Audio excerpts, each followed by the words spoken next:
जय हिंद। मैं विकास मिश्रा आप सब लोगों का स्वागत करता हूं जीके 4D चैनल पे। उम्मीद है आप सब अच्छे होंगे, सुरक्षित होंगे, अपना ख्याल भी रख रहे होंगे और पढ़ाई भी कर रहे होंगे। तो हम देख रहे थे एशिया महाद्वीप की महत्वपूर्ण नदियों को। हमने एशिया महाद्वीप की जितनी भी महत्वपूर्ण नदियां थी उनको हमने समझ लिया था, है ना, कि वो कहाँ से निकलती है, कहाँ पे अपना मुहाना बनाती है, वो सारी चीजें। क्लास शुरू करने से पहले मैं कुछ चीज़ आपके साथ शेयर करता हूं। जब मैंने क्लासेस की शुरुआत की थी तो क्लासेस की शुरुआत के दौरान मैंने क्या करता था, सबसे पहले कोई ना कोई एक मोटिवेशनल लाइन या मोटिवेशनल जो कोड होता है वो मैं तैयार करता था खुद से। और वो मैं क्या करता था, अपने जो भी व्यूवर्स हैं, जो भी लोग सुनते हैं, उनके सामने वो चीज़ मैं रखता था। तो उसी श्रृंखला की शुरुआत आज से मैं फिर से वापस से कर रहा हूं और उसी श्रृंखला के तहत मैंने एक मोटिवेशनल कोड लिखा है। आज मैं आप उसको सुनाता हूं पढ़ करके। उम्मीद है आपको उससे कुछ ना कुछ सीखने को मिलेगा। तो वो कोड इस प्रकार है कि मेहनत करते रहना यही तो संघर्ष का नाम है। मेहनत करते रहना यही तो संघर्ष का नाम है। और इस संघर्ष से मिलने वाली सफलता बस एक छोटा सा परिणाम है। और ये हमारी ये जो लड़ाई है, हमारी ये लड़ाई यूं ही हमेशा जारी रहेगी जब तक कि हमारी हमसे खुददारी रहेगी। तो इसका मतलब मीनिंग क्या है वो एक्सप्लेन करें अगर, तो इसमें यह है कि मेहनत करते रहना यह तो एक संघर्ष का नाम है। जब हम लगातार अपनी चीज़ों को अचीव करने के लिए जब हम मेहनत करते हैं तो उसे हम क्या कहते हैं, वो एक संघर्ष का दौर होता है। तो वही है कि मेहनत करते रहना यह तो संघर्ष का नाम है और इस संघर्ष से मिलने वाली सफलता जो होती है वो एक छोटा सा परिणाम है। छोटा सा परिणाम क्यों है?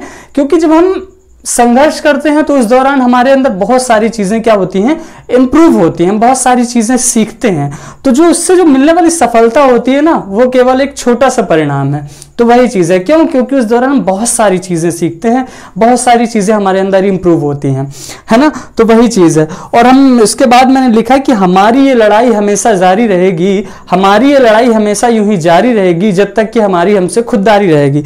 मीन्स कि हम ये हमेशा अपने जो लक्ष्य हैं उनको प्राप्त करने के लिए हमेशा यूं ही अपना संघर्ष और लड़ाई उससे अपने आप से करते रहेंगे जब तक कि हम अपने प्रति क्या हैं, जब तक कि हम अपने प्रति ईमानदार हैं और अपने लक्ष्य को पाने के प्रति ईमानदार हैं। तो वही चीज़ है कि जब तक कि हमारे प्रति क्या रहेगी, खुददारी रहेगी, तब तक ये जो लड़ाई है हमारी यूं ही जारी रहेगी। ठीक है। तो ये कुछ मोटिवेशनल कोड है, सोचा आपको सुना दूं, आपको अच्छा लगा होगा। ऑफ कोर्स आपको अच्छा लगता है, कमेंट्स करके बताइएगा कैसा लगा आपको। तो हम देख रहे थे एशिया महाद्वीप की महत्वपूर्ण नदियां। क्या देख रहे थे? एशिया महाद्वीप की महत्वपूर्ण नदियां देख रहे थे।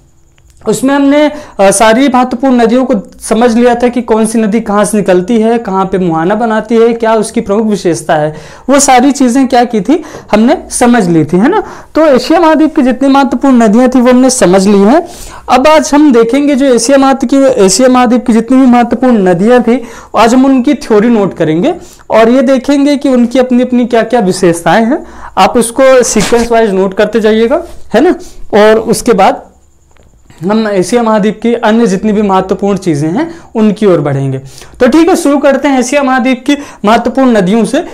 मैं यूराल नदी से शुरू करूंगा। हालांकि इसके पहले जो इंट्रोडक्शन की क्लास हुई थी उसमें मैंने नोट करवाया था, लेकिन फिर भी मैं वापस से इसको आज नोट करवाऊंगा और इसके बाद हम आगे की चीजें उसी तरीके से कंटिन्यू करेंगे।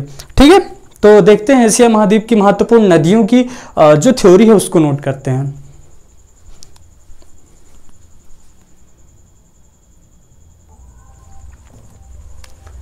तो ये है नदियों की थ्योरी। सबसे पहले मैंने लिखा है यूराल नदी के बारे में। यूराल नदी के बारे में मैंने एक्सप्लेन किया था कि यूराल नदी जो है वो यूराल पर्वत से निकलकर और दक्षिण की ओर प्रवाहित होते हुए कैस्पियन सागर में जाके अपना जल गिराती है। ठीक है। तो वही चीज है कि यूराल नदी यह एशिया महाद्वीप की महत्वपूर्ण नदी है। क्यों? क्योंकि ये प्राकृतिक रूप से एक सीमा बनाने का काम करती है। ठीक है। तो वही चीज है कि एशिया की सबसे महत्वपूर्ण नदी है। यह यूराल पर्वत से निकलकर दक्षिण की ओर प्रवाहित होते हुए कहाँ, कैस्पियन सागर में जाके अपना जल गिराती है।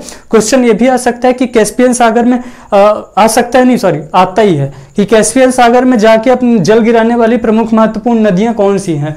तो उसमें जो आपकी यूराल नदी है वो सबसे महत्वपूर्ण नदी है।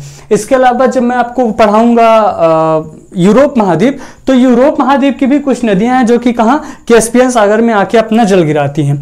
ठीक है, तो कैस्पियन सागर में जाके अपना मुहाना बनाती है। यह प्राकृतिक रूप से सीमा बनाते हुए एशिया महाद्वीप को यूरोप महाद्वीप से क्या करती है, अलग करने का काम करती है। तो क्वेश्चन आ सकता है कि कौन सी ऐसी महत्वपूर्ण नदी है एशिया महाद्वीप की जो कि एशिया महाद्वीप को यूरोप महाद्वीप से अलग करने का कार्य करती है या प्राकृतिक सीमा का निर्धारण करती है। तो कौन सी नदी हो जाएगी आपकी यूराल नदी। ठीक है, फिर इसके बाद ओब, येनेशी और लीना नदी है। इनका क्रम याद रखिएगा, यहाँ पे मैंने दर्शाया हुआ है ओब नदी, येनेशी नदी और लीना नदी। ठीक है, तो ये महत्वपूर्ण नदियां हैं। तो ओब नदी, येनेशी नदी और लीना नदी है। ये नदियां कहाँ, रूस से निकलती हैं। मैप में आप देख रहे होंगे महत्वपूर्ण नदियां हैं, रूस से निकलती हैं। तो ये नदियां रूस से निकलकर उत्तर की ओर प्रवाहित होते हुए कहाँ, जो इनका प्रवाह क्षेत्र है किस तरफ है, उत्तर की ओर है। तो उत्तर की ओर प्रवाहित होते हुए कारा सागर, कारा सागर है जो वो क्या, एक हिस्सा है किसका, आर्कटिक सागर का उपक्षेत्र है। किसका क्षेत्र है, आर्कटिक सागर का उपक्षेत्र है। कौन सा सागर, कारा सागर। तो ठीक है, याद रखिएगा कारा सागर या आर्कटिक सागर दोनों आ सकता है कि ये अपना मुहाना कहाँ बनाती है। तो कारा सागर याद रखिएगा और आर्कटिक सागर भी याद रखिएगा। तो जो कारा सागर या आर्कटिक सागर में जाके क्या है, अपना मुहाना बनाती हैं। तो ये हो गई ये चार महत्वपूर्ण नदियां। ठीक है, और ये चारों नदियां कहाँ प्रवाहित होती हैं, तो चारों महत्वपूर्ण नदियां रूस के प्रवाह क्षेत्र में है। और एशिया महाद्वीप का चूंकि सबसे बड़ा देश कौन सा है, रूस ही है, तो उस दृष्टि से भी क्या है, ये इंपॉर्टेंट है। ठीक है, अब इसके बाद देखते हैं आगे की महत्वपूर्ण नदियां, जिसमें हो जाएगी आपकी आमूर नदी, येलो रिवर, यांग शिक्यांग नदी और शिक्यांग नदी। अब इनको एक एक करके देखते हैं। ठीक है, आप इसको नोट कर लीजिए।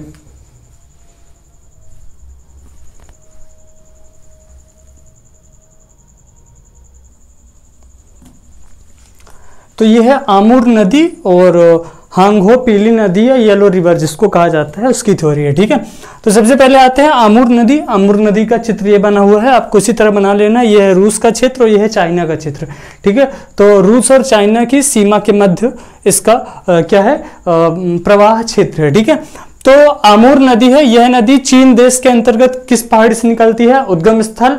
देखिए दो तीन चीजें बहुत ज्यादा इंपॉर्टेंट होती हैं। एक तो प्रसिद्ध शहर कौन सा बसा हुआ है, उसकी प्रसिद्ध चीज कौन सी है, और उद्गम कहाँ से होता है, मुहाना कहाँ से बनाती है।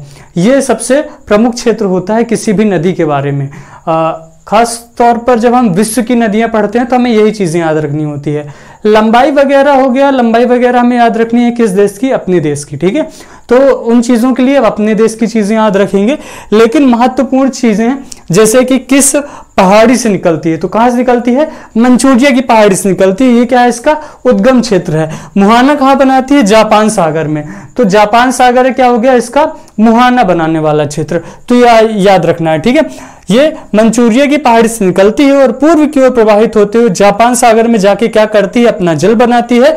आमूर नदी रूस और चीन के मध्य क्या करती है, रूस और चीन के मध्य क्या करती है, प्राकृतिक सीमा का निर्धारण करती है। ठीक है, क्या करती है, प्राकृतिक सीमा का निर्धारण करने का काम करती है। कौन सी नदी, आपकी आमूर नदी। यहां पास आप देखेंगे तो दिखेगा भी, यह है रूस की सीमा और यह है चीन की सीमा, दोनों के मध्य प्रवाहित हो रही है साथ साथ में।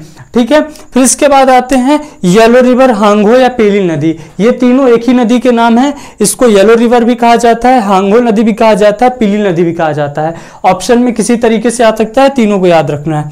ठीक है, हांगहो या पीली नदी को चीन देश के अंतर्गत किस पहाड़ी से निकलती है, तो हांगहो या पीली नदी चीन देश के अंतर्गत बयानहर पहाड़ियों से निकलती है। कौन सी पहाड़ी, बयानहर पहाड़ियों से निकलती है। ठीक है, बयानहर पहाड़ियों से निकलती है। उद्गम क्या है, बयानहर पहाड़ियां इसका उद्गम है और पूर्व की ओर प्रवाहित होते हुए यह पूर्वी चीन सागर में जाके अपना जल गिराती है। ये आप देखेंगे, ये है बयानहर पहाड़ियां, ये है आपकी येलो रिवर, ये यहां से प्रवाहित हो रही है, ऐसे जा रही है, और ये आपका पीला सागर। तो इसी को कहते हैं पीला सागर में जाके या पूर्वी चीन सागर जो पीला सागर का उप क्षेत्र है उसमें अपना मुहाना बनाती है। तो पूर्वी चीन सागर या पीला सागर दोनों याद रखिएगा। यहाँ पास जगह नहीं थी तो मैंने लिखा है पूर्वी चीन सागर, पीला सागर भी याद रखिएगा। पीली नदी है तो पीला सागर में चल गिराएगी, या यदि पीला सागर ऑप्शन में नहीं है तो क्या याद रखेंगे, पूर्वी चीन सागर, क्योंकि उसके सबसे निकटतम स्थान है। ठीक है, तो पूर्व की ओर प्रवाहित होते हुए पूर्वी चीन सागर में जाके अपना जल गिराती है। यह नदी को क्या कहा जाता है, इस नदी को चीन का शोक कहा जाता है। चीन का शोक कहा जाता है। यह सबसे महत्वपूर्ण क्वेश्चन आ सकता है कि किस नदी को चीन का शोक कहा जाता है।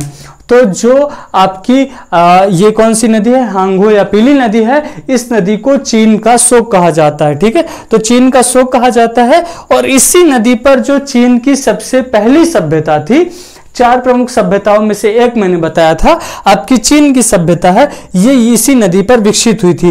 चूंकि ये अपने साथ बहुत सारी पीली मिट्टी बहा करके लाती है, इसीलिए इस नदी को पीली नदी के नाम से या येलो रिवर के नाम से भी जाना जाता है। मैंने बताया था कि विश्व में 4 प्रमुख सभ्यताएं या मानव सभ्यता विकसित हुई थी। सबसे पहले है आपकी मिस्र, सबसे पहले आपकी दजला एवं फरात नदी के मध्य जो विकसित हुई थी, जिसको हम कहते हैं मेसोपोटामिया की सभ्यता, वो सबसे महत्वपूर्ण या पहली सभ्यता मानी जाती है।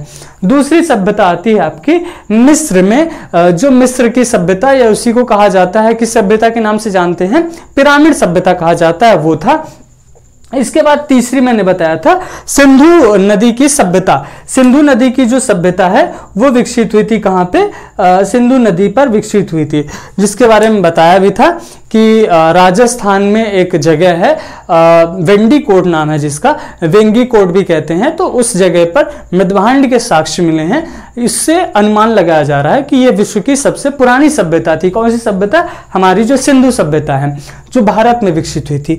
और इसके बाद आती है आपकी चौथी सभ्यता, जो येलो रिवर या पीली नदी पर विकसित हुई थी, जिसे चीन की सभ्यता के नाम से जाना जाता है। तो इस प्रकार हो गई आमूर नदी और येलो रिवर, हांगहो या पीली नदी के बारे में इसकी थ्योरी है। आप इसको नोट कर लीजिए। इसके बाद समझते हैं यांगटी सिक्यांग नदी और सिक्यांग नदी। दोनों नदियों के नाम में थोड़ा सा डिफरेंस है, दोनों को मगर याद रखिएगा। यह है यांगटी सिक्यांग और इसके बाद है सिक्यांग नदी। तो यांगटी सिक्यांग अलग महत्वपूर्ण नदी है और सिक्यांग नदी अलग महत्वपूर्ण नदी है। तो दोनों को अलग अलग याद रखिएगा और दोनों को अलग अलग मैप में इसी तरीके से दर्शा भी लीजिएगा। ठीक है, तो इसके बाद देखते हैं यांगटी सिक्यांग नदी और सिक्यांग नदी। ठीक है,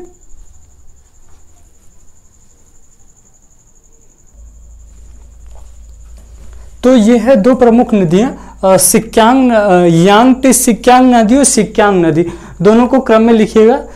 तो दोनों की क्या है, नाम में आपको किसी भी तरीके का कंफ्यूजन नहीं होगा। ठीक है, सिक्यांग नदी अलग है, यांगटी सिक्यांग नदी अलग है। तो सिक्यांग, यांगटी सिक्यांग नदी पहले है तो पहले आएगी और सिक्यांग नदी बाद में है तो बाद में आएगी। जैसे अब प्रवाह क्षेत्र भी देखेंगे तो यह यांगटी सिक्यांग नदी का उद्गम जरी की पहाड़ियों से निकलती है और इस तरीके से प्रवाहित होते हुए पूर्वी चीन सागर में जाके अपना जल गिराती है। जबकि सिक्यांग नदी यहाँ से निकलती है और दक्षिणी चीन सागर में जाके क्या है, अपना जल गिराती है। ठीक है, अब इसको समझते हैं, इसकी थ्योरी एक बार वापस से। हालांकि जब मैं 2 बार, एक बार लिखा देता हूँ और एक बार समझा देता हूँ, तो उसके बाद अगर आपने 2 बार उसको पढ़ लिया ना ईमानदारी से, तो उसके बाद आपको बहुत ज्यादा उसमें परेशान होने की जरूरत है नहीं। बस समय समय पर अगर आप रिवीजन भी करते रहेंगे तो आपको ज्यादातर चीजें याद रहेंगी। ठीक है, तो आती है यांगटी सिक्यांग नदी। इस नदी, जो यह नदी है यांगटी सिक्यांग नदी, यह नदी चीन देश के अंतर्गत कहां से निकलती है, जरी की पहाड़ियों से निकलती है। यहाँ आप मैप में देखेंगे जरी की पहाड़ियां हैं, तो जरी की पहाड़ियों से इसका उद्गम होता है और जरी की पहाड़ियों से निकलकर यह पूर्व की ओर प्रवाहित होते हुए पूर्वी चीन सागर में अपना जल गिराती है। यहाँ से आप देखेंगे तो इस तरीके से प्रवाह क्षेत्र है, पूर्वी चीन सागर में जाके अपना जल गिरा रही है। ठीक है, यांगटी सिक्यांग नदी क्या है, विश्व की तीसरी सबसे बड़ी नदी है। विश्व की कैसी है, विश्व की तीसरी सबसे बड़ी नदी है। ठीक है, विश्व की तीसरी सबसे बड़ी नदी है। तो यहाँ पे आप चाहें तो कोष्टक में बना करके पहली और दूसरी लिख सकते हैं। विश्व की पहली सबसे बड़ी नदी है नील नदी, जो कि अफ्रीका देश में प्रवाहित होती है, सॉरी अफ्रीका महाद्वीप में प्रवाहित होती है। और विश्व की दूसरी सबसे बड़ी नदी मैंने बताया था अमेजोन नदी, जो कि ब्राजील में प्रवाहित होती है। जब मैंने दक्षिण अमेरिका महाद्वीप पढ़ाया था तो मैंने आपको वहां पे बताया था। ठीक है, तो विश्व की तीसरी सबसे बड़ी नदी है। इसी नदी पर चीन के 2 प्रमुख शहर वुहान, जो कि कोरोना का जन्म स्थल मैंने बताया था, जो जिसने विश्व के सभी देशों को और सभी लोगों को परेशान करके रखा, वो वुहान शहर और शंघाई शहर स्थित है। कोरोना कहाँ से निकला? वुहान शहर से निकला था, ठीक है। तो वो किस नदी पर है? यांगत्से सिक्यांग नदी पर स्थित है, और वुहान और शंघाई शहर इसी नदी पर स्थित है। किसमें? यांगत्से सिक्यांग नदी पर। अब आते हैं सिक्यांग नदी। सिक्यांग नदी यह दक्षिणी पूर्वी चीन मतलब दक्षिणी पूर्वी, अच्छा अगर आप देखेंगे तो ये चीन का जो हिस्सा है तो ये वाला हिस्सा हो जाएगा दक्षिणी, और जो इस तरफ हो जाएगा वो पूर्वी। तो दक्षिणी पूर्वी चीन से निकलती है कौन सी नदी? सिक्यांग नदी। तो वही चीज मैंने लिखी कि दक्षिणी पूर्वी चीन से निकलकर पूर्व की ओर प्रवाहित होते हुए दक्षिणी चीन सागर है। ये वाला हिस्सा जो मैंने रेड रेड दर्शाया इसमें लिखा दक्षिणी चीन सागर। तो दक्षिणी चीन सागर में अपना जल गिराती है, और इस नदी पर भी दो प्रसिद्ध शहर चीन के स्थित हैं। कौन कौन से? हांगकांग शहर आपने ज्यादातर सुना होगा, तो हांगकांग शहर और ग्वांगझाऊ शहर स्थित है। कौन सा शहर? ग्वांगझाऊ शहर और हांगकांग शहर स्थित है किस नदी पर? आपकी सिक्यांग नदी पर, ठीक है। तो इस तरीके से ये हो गई रूस की और चाइना की महत्वपूर्ण नदियां। अब इसके बाद हम देखते हैं आपकी जो टर्की, सीरिया और इजराइल के प्रवाह क्षेत्र से निकलती है आपकी टाइग्रिस नदी और यूफ्रेटस नदी। इसका चित्र भी थोड़ा स्पेसिफिक बनाएंगे और इसको नोट भी करेंगे, ठीक है। तो अब आप इसकी थ्योरी नोट कर लीजिए, इसके बाद समझते हैं टाइग्रिस नदी और यूफ्रेटस नदी को, ठीक है।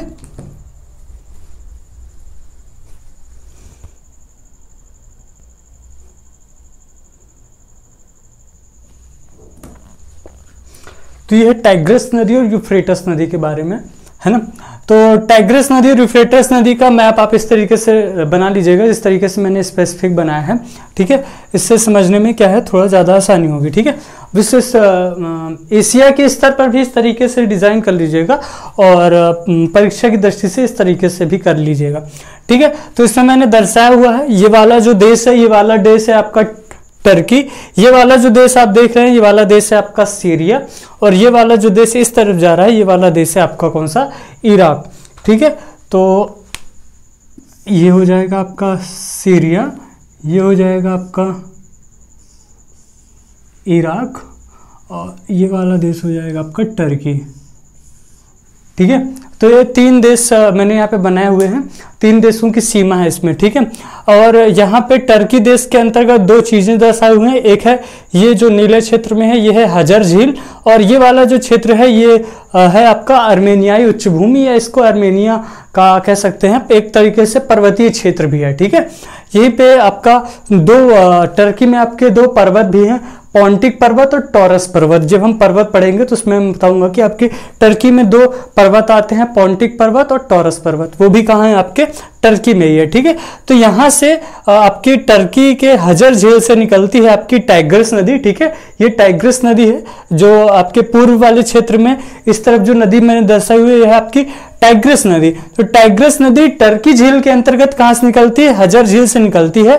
टर्की के बाद आपकी सीरिया के बाद आपकी इराक से प्रवाहित होते हुए फारस की खाड़ी में जाके अपना जल गिराती है। अगर आप यहां देखेंगे तो टर्की के बाद सीरिया के बाद इराक, और इराक के बाद ये सऊदी अरब वाले क्षेत्र में यहाँ पास आप देख रहे होंगे फारस की खाड़ी वाला क्षेत्र है। मैप में आप देखेंगे तो थोड़ा ज्यादा अच्छे समझ में आएगा, इसलिए कि मैं बोलता हूँ कि जब भी आप पढ़िए तो मैप जरूर अपने साथ रखिए, ठीक है। तो ये फारस की खाड़ी वाला क्षेत्र है। तो फारस की खाड़ी में क्या है? आके अपना जल गिराती है। कौन सी नदी? टाइग्रिस नदी। उसी तरीके से यूफ्रेटस नदी भी अर्मेनियाई उच्चभूमि से निकलती है। ये अर्मेनियाई उच्चभूमि में दर्शाई हुई है। तो अर्मेनियाई उच्चभूमि से निकलती है टर्की देश के अंतर्गत, टर्की के बाद वो भी इराक, और आपके कहां से? टर्की, सीरिया और इराक से प्रवाहित होते हुए फारस की खाड़ी में आके दोनों नदियां अपना जल गिराती हैं। कहां गिराती हैं? फारस की खाड़ी में। टाइग्रिस नदी जो है आपकी निकलती है कहां से? हजर झील से निकलती है, जबकि आपकी यूफ्रेटस नदी जो है वो कहां से निकलती है? अर्मेनियाई उच्चभूमि से निकलती है, और प्रवाहित होते हुए फारस की खाड़ी में जाके अपना जल गिराती हैं। खास बात क्या है? खास बात यह है कि आपकी टाइग्रिस नदी के अंतर्गत इराक शहर में बगदाद, जहां के खलीफा का पद हुआ करता था, जब आप मिडिवल हिस्ट्री पढ़ेंगे तो वहां पे आपको खलीफा का पद जो है वो पढ़ने को आपको मिलेगा। तो जो खलीफा का पद है वो कहां से था? बगदाद के खलीफा हुआ करते थे। जो प्रमुख खलीफा थे वो कहां के थे? बगदाद के खलीफा हुआ करते थे, वही चीज है, ठीक है। अब इसकी थ्योरी को देखते हैं कि टाइग्रिस नदी, यह नदी टर्की देश के अंतर्गत हजर झील से निकलती है, और टर्की, सीरिया और इराक से प्रवाहित होते हुए कहाँ, फारस की खाड़ी में जाके अपना जल गिराती है। इस नदी के अंतर्गत इराक शहर में क्या स्थित है, इराक शहर में इराक देश के अंतर्गत कौन सा शहर स्थित है, बगदाद शहर स्थित है। कहाँ, इराक के अंतर्गत कौन सा शहर स्थित है, बगदाद शहर स्थित है। ठीक है, फिर आते हैं यूफ्रेटस नदी के बारे में। तो यूफ्रेटस नदी के बारे में देखेंगे कि यह नदी टर्की देश के अंतर्गत अर्मेनियाई उच्चभूमि से निकलती है। यह नदी टर्की, सीरिया और इराक से प्रवाहित होते हुए फारस की खाड़ी में जाके अपना जल गिराती है। कौन सी नदी, यूफ्रेटस नदी। इनके बारे में जो एक खास चीज है, जो हिस्टोरिकल पॉइंट है, मतलब हिस्टोरिकल जो इसका पॉइंट है वो ये है कि टाइग्रिस नदी, यूफ्रेटस नदी के जो बीच का क्षेत्र है, अगर आप देखेंगे इसमें जो वाला बीच वाला जो क्षेत्र है, जो तीनों देशों के मध्य में है, इसी देश से, इन्हीं के अंतर्गत कौन सी सभ्यता, टर्की, आपके टाइग्रिस नदी, यूफ्रेटस नदी के मध्य में एक सभ्यता विकसित हुई थी, जो मैंने बताया था, जो विश्व की सबसे पुरानी सभ्यता, जो अभी तक पहले तक मानी जा रही थी, मेसोपोटामिया की सभ्यता टाइग्रिस नदी और यूफ्रेटस नदी के मध्य में विकसित हुई थी। इन्हीं को दजला एवं फराद नदी के नाम से जाना जाता है। यूफ्रेटस नदी को दजला एवं टाइग्रिस नदी को फराद नदी के नाम से जाना जाता है। तो इस तरीके से ये हो गई आपकी टाइग्रिस नदी और यूफ्रेटस नदी। अब बचती हैं आपकी कौन सी नदी, ये आपकी सिर दरिया और आमूर दरिया नदी है। तो सिर दरिया और आमूर दरिया नदी का आपको मैप दिख रहा होगा, तो इनकी भी थ्योरी नोट करते हैं। ठीक है, इसकी थ्योरी और ये वाला मैप और ये वाला जो पॉइंट मैंने लिखा है, इन्हीं दोनों नदियों के मध्य में मेसोपोटामिया की जो सभ्यता थी वो क्या हुई थी, विकसित हुई थी। ठीक है, इसको नोट कर लीजिए। फिर इसके बाद देखते हैं सिर दरिया और आमूर दरिया नदी। फिर आते हैं आपके दक्षिण पूर्वी एशिया, जिसमें आ जाता है म्यांमार, थाईलैंड, लाओस, कंबोडिया और वियतनाम। इन देशों की जो महत्वपूर्ण नदी मैंने बताई थी, मेकोंग नदी, इरावती नदी, साल्विन नदी, और इस तरीके से जो 3 महत्वपूर्ण प्रमुख नदियां हैं, उन नदियों को देखते हैं। ठीक है,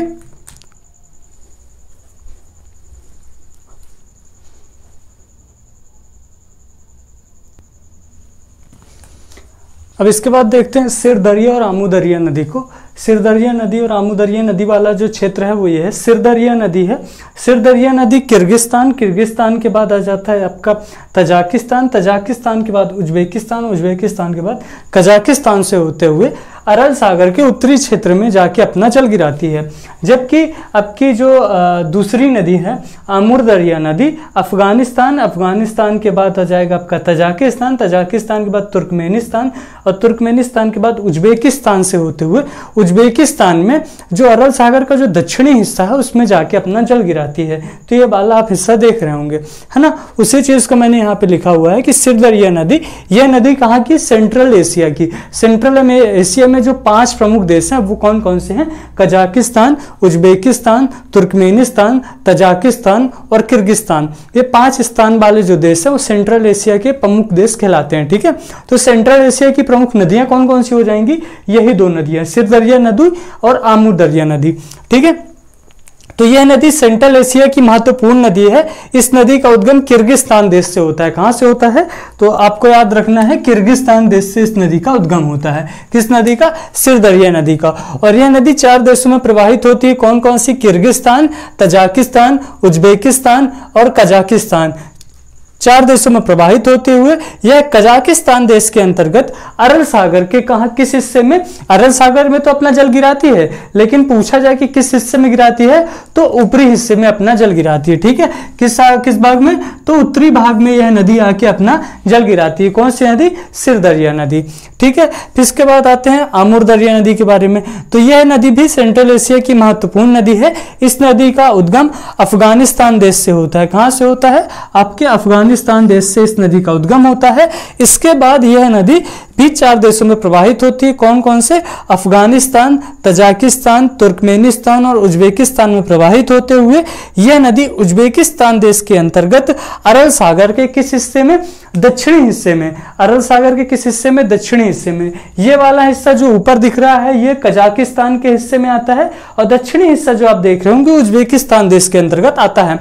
तो अरल सागर के जो ऊपरी हिस्से में है सिर दरिया नदी कजाकिस्तान में अपना जल गिराती है, और उज्बेकिस्तान के अंतर्गत जो दक्षिणी हिस्सा है उसमें आपकी आमूर दरिया नदी आके अपना जल गिराती है। ठीक है, तो ये महत्वपूर्ण नदियां हो गई, और महत्वपूर्ण मुहाना हो गया। तो कहाँ अपना जल गिराती है, ये अपना जल गिराती है दक्षिणी हिस्से में। ठीक है, तो यह नदी अपना दक्षिणी हिस्से में जाके अपना जल गिराती है। अब एक इसमें कॉमन चीज है, कौन सी? इसमें कॉमन चीज है कि ये नदियां एक देश में एक ऐसा देश है जिसमें दोनों नदियां आके प्रवाहित होती हैं। कौन सी? सिर दरिया भी और आमुर दरिया नदी भी। वो देश है आपका, इसमें देखेंगे आपका जो तजाकिस्तान वाला देश है, ये तजाकिस्तान वाला देश यहाँ पास भी है और तजाकिस्तान वाला देश यहाँ पास भी है। तो ये नदी अगर पूछा जाए कि कौन सा ऐसा देश है जिसमें सिर दरिया और आमुर दरिया नदी दोनों नदियां प्रवाहित होती हैं, तो तजाकिस्तान देश में सिर दरिया नदी प्रवाहित होती है और आमुर दरिया नदी भी तजाकिस्तान देश में प्रवाहित होती है। यहाँ पे आज देखेंगे तो ये आपका ये कजाकिस्तान के बाद तजाकिस्तान में पहुंचती है और आमुर दरिया नदी भी कजाकिस्तान के बाद तजाकिस्तान देश में पहुंचती है। तो इस तरीके से ये दोनों नदियां क्या है इसमें आपकी कॉमन है, ठीक है। इस तरीके से अगर आप देखेंगे तो इसमें एक और जो देश है वो कॉमन है आपका, कौन सा? अगर आप देखेंगे तो जो उज्बेकिस्तान वाला देश है वो वाला भी देश आपका कॉमन है, ठीक है। हालांकि इसमें तीन देश कॉमन है, उज्बेकिस्तान ये वाला हो गया और उज्बेकिस्तान ये वाला हो गया, ठीक है। तो उज्बेकिस्तान हो गया और इसमें आ जाता है आपका कजाकिस्तान अलग है और इसमें आपका कौन सा देश? अफगानिस्तान अलग है, ठीक है। तो ये दो प्रमुख देश हो गए, क्या क्या आपके कॉमन देश हो गए, ठीक है। तो क्वेश्चन किसी तरीके से घुमा क्या है आपसे बन जाएगा इस तरीके से, ठीक है। अब इसके बाद देखते हैं हम कौन से आपके जो प्रमुख नदियां हैं, कौन सी आपके दक्षिण पूर्वी एशिया में जो म्यांमार, थाईलैंड, कंबोडिया और वियतनाम वाले जो देश हैं उनकी जो महत्वपूर्ण नदियां हैं उनको भी देख लेते हैं, ठीक है। तो ये तो हो गई ये उत्तरी और दक्षिणी एशिया की महत्वपूर्ण नदियां। अब देखते हैं दक्षिण पूर्वी एशिया की महत्वपूर्ण नदियां।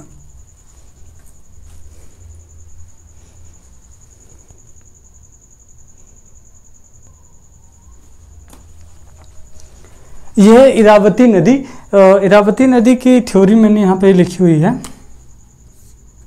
ये इरावती नदी है कहाँ पे? तो ये है इरावती नदी। आप भारत का मैप देखेंगे, ये भारत का मैप है, तो भारत के मैप में ये म्यांमार वाला क्षेत्र है, ठीक है।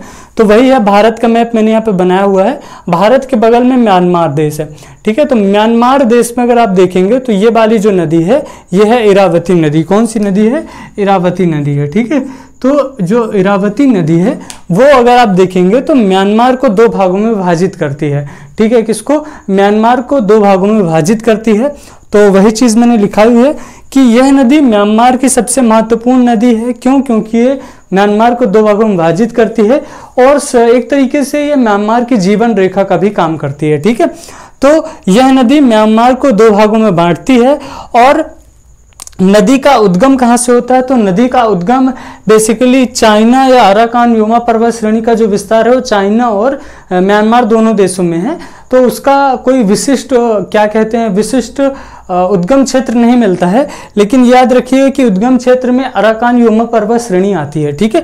तो उद्गम कहाँ से होता है? अराकान योमा पर्वत श्रेणी से इसका उद्गम होता है।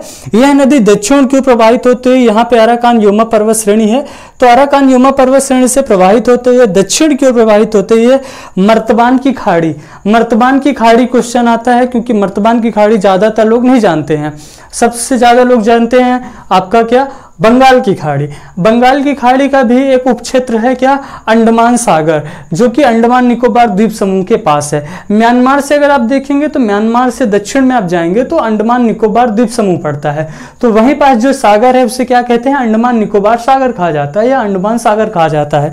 तो वही चीज है कि अंडमान सागर या बंगाल की खाड़ी या उसका उपक्षेत्र, उससे भी जो छोटा क्षेत्र कहलाता है जो इसके लिए प्रसिद्ध है, जो म्यांमार के हिस्से में आता है, उसको कहते हैं मर्तबान की खाड़ी, ठीक है। तो मर्तबान की खाड़ी में जाके अपना जल या अंडमान सागर या बंगाल की खाड़ी में जाके अपना जल गिराती है। इस नदी पर दो प्रमुख शहर मांडले और बर्मा स्थित हैं। जब भी कोई चीज पढ़ाई जाती है तो उसके पीछे दो तीन रीजन होते हैं। जैसे कि अगर पूछा जाए कि मांडले और बर्मा ही क्यों पढ़ाया जा रहा है, तो मांडले और बर्मा इसलिए पढ़ाया जा रहा है क्योंकि इसका भारत से हिस्टोरिकल पॉइंट ऑफ व्यू से इसका संबंध है।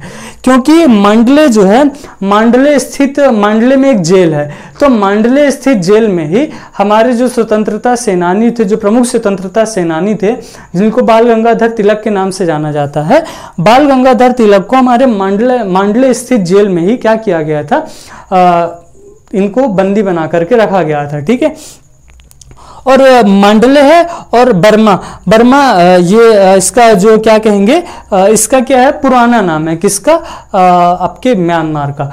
तो ये हो जाएगा मांडले, और यह इसी को बर्मा कहते हैं, वो स्थित है, ठीक है, किसमें, आपके म्यांमार में। हालांकि म्यांमार जो हिस्सा है वो कभी भारत का भी हिस्सा हुआ करता था, लेकिन इसके बाद जब विभाजन हुआ तो कभी बांग्लादेश, फिर नेपाल, फिर भूटान, और इस तरीके से पाकिस्तान, अफगानिस्तान कभी अलग हुए। लेकिन जब आप पढ़ेंगे अशोक के साम्राज्य की काल की बात करेंगे, जब उसमें 16 जनपद हुआ करते थे, तो उस समय अशोक ने पूरे अखंड भारत का क्या किया था, अखंड भारत का निर्माण किया था। तब उस समय ये क्षेत्र कहाँ आते थे, भारत के क्षेत्र में आते थे, ठीक है।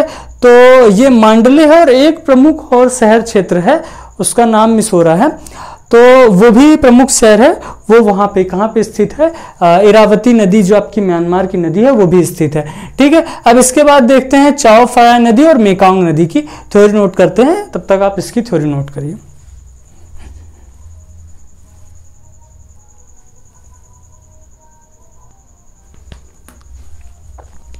यह है मेकोंग एवं थाईलैंड की जो प्रमुख नदी है आपकी चाओ फ्राया नदी, उसकी थ्योरी है। तो मेकोंग नदी के बारे में देखते हैं। जो मेकोंग नदी है वो आपकी आसियान देशों की सबसे महत्वपूर्ण नदी है, ठीक है।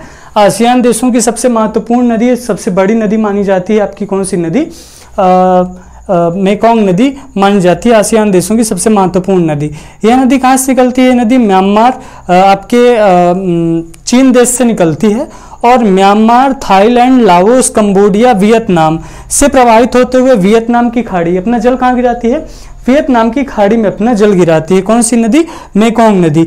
इसी नदी पर कंबोडिया की राजधानी क्या स्थित है, कंबोडिया की राजधानी नामपन्नेह स्थित है, ठीक है। कौन सी राजधानी, कंबोडिया की राजधानी नामपन्नेह स्थित है, ये याद रखिएगा, ठीक है। मेकोंग नदी आसियान देशों की सबसे महत्वपूर्ण नदी है। कौन कौन से देश, China, Myanmar, Thailand, Laos, Cambodia और वियतनाम। और ये वाला जो हिस्सा आप यहाँ पे देख रहे हैं, इस हिस्से को बोलते हैं वियतनाम की खाड़ी। तो वियतनाम की खाड़ी में क्या होती है, आके अपना जल गिराती है, कौन सी नदी, मेकोंग नदी। इसी नदी पर कंबोडिया, कंबोडिया ये वाला जो देश देख रहे हैं जिसमें सी लिखा है, इसमें कंबोडिया देश है। एम मतलब म्यांमार, टी मतलब थाईलैंड, एल मतलब लाओस, वी मतलब वियतनाम, सी मतलब कंबोडिया। जो कंबोडिया, कंबोडिया की राजधानी नामपन्नेह मेकोंग नदी पर स्थित है। इसके बाद आती है आपकी कौन सी नदी है, आती है चाओ फ्राया नदी। कौन सी नदी है, ये वाली नदी है चाओ फ्राया नदी। चाओ फ्राया नदी कहाँ की नदी है, तो चाओ फ्राया नदी जो है वो आपकी थाईलैंड की सबसे महत्वपूर्ण नदी है। तो यह चाओ फ्राया नदी थाईलैंड से ही निकलकर कहाँ, थाईलैंड की खाड़ी में जाके अपना जल गिराती है। इस पर जो थाईलैंड की जो राजधानी है, क्या नाम है, बैंकॉक। तो थाईलैंड की राजधानी जो आपकी बैंकॉक है वो कहाँ स्थित है, आपकी चाओ फ्राया नदी पर स्थित है। चाओ फ्राया नदी पर थाईलैंड की राजधानी बैंकॉक स्थित है। अभी मैं बता रहा था म्यांमार, म्यांमार में 2-3 प्रमुख शहर हैं। एक प्रमुख शहर मैंने बताया था कौन कौन से, मांडले, जहाँ पे उनको बाल गंगाधर तिलक को बंदी बना के रखा गया था। फिर एक शहर मैंने बताया था रंगून। रंगून वो शहर है जो कि इरावती नदी पे स्थित है। रंगून शहर में ही आपके जो 1857 के जो नेतृत्वकर्ता जिनको बनाया गया, आपके बहादुर शाह जफर या बहादुर शाह द्वितीय के नाम से जिनको जाना जाता है, वो भी जो रंगून शहर है, रंगून शहर में ही उनको भेजा गया था, जहाँ पे उनकी क्या है, मजार है, ठीक है। तो म्यांमार हो गया। म्यांमार में एक और नदी बहती है जिसका नाम है आपकी साल्विन नदी। इरावती नदी के साथ साथ म्यांमार में एक और नदी याद रखिएगा, साल्विन नदी है, वो प्रवाहित होती है कहाँ, म्यांमार में।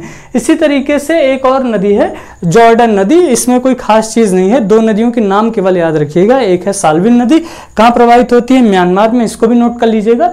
और एक है जॉर्डन नदी। जॉर्डन नदी कहाँ प्रवाहित होती है, जॉर्डन। जॉर्डन के बाद इजराइल, इजराइल से प्रवाहित होते हुए भूमध्य सागर में जाके अपना जल गिराती है। अगर आप मैप में देखेंगे तो आपको दिखेगा जॉर्डन, जॉर्डन के बगल में इजराइल देश है। तो इजराइल से प्रवाहित होते हुए कहाँ जाके आपके भूमध्य सागर उसके बगल में है। तो इजराइल के बगल में भूमध्य सागर का क्षेत्र है, वहां पे जाके अपना जल गिराती है। कौन सी नदी, जॉर्डन नदी। तो इस तरीके से हो गई एशिया महाद्वीप की प्रमुख महत्वपूर्ण नदियां। सारी नदियों को हमने देखा, 2-2 बार उन्हें समझा भी, उनकी थ्योरी नोट करी। तो इस तरीके से हमारी एशिया महाद्वीप की सारी महत्वपूर्ण नदियां होती हैं पूरी। अब इसके बाद हम एशिया महाद्वीप के दूसरे टॉपिक में आएंगे, जिसमें हो सकते हैं एशिया महाद्वीप के प्रमुख मरुस्थल या प्रमुख पर्वत, ठीक है। तो उसके बाद देखेंगे नेक्स्ट टॉपिक में। तो ठीक है, आप इन सारी चीज़ों को समझिए, याद करिए और इनको अच्छे से नोट डाउन करिए। और ठीक है, मिलते हैं नेक्स्ट लेक्चर में, तब तक के लिए जय हिंद।